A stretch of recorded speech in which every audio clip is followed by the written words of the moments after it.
اللہ تبارک و تعالی نے ہر قسم کی مخلوق تخلیق فرمائی، پھر ان تمام مخلوقات میں سے انسان کا رتبہ بلند کر دیا، پھر تمام انسانوں میں افضلیت کا سہرا حضور اکرم صلی اللہ علیہ وآلہ وسلم کے سر پر سجا دیا، پھر اللہ تعالیٰ نے کائنات کی تمام کتب کا سہرا قرآن پاک کے سر سجا دیا۔ قرآن پاک کی 114 صورتوں میں سورت یاسین کو افضلیت دے دی۔ قرآن پاک کی 6666 آیات میں سے آیت الکرسی کو افضل قرار دے دیا۔ پھر اللہ تعالیٰ نے سال کے 12 مہینوں میں سے ماہ رمضان المبارک کو چن کر تمام مہینوں کا سردار بنا دیا۔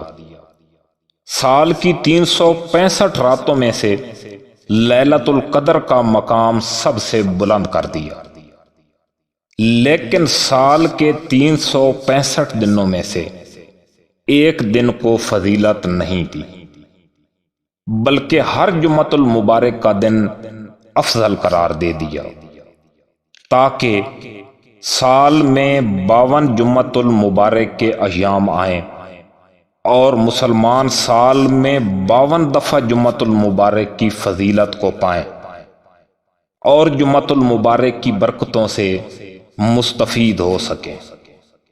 کیونکہ اللہ جل جلالہ کی ذات بڑی غفور الرحیم ہے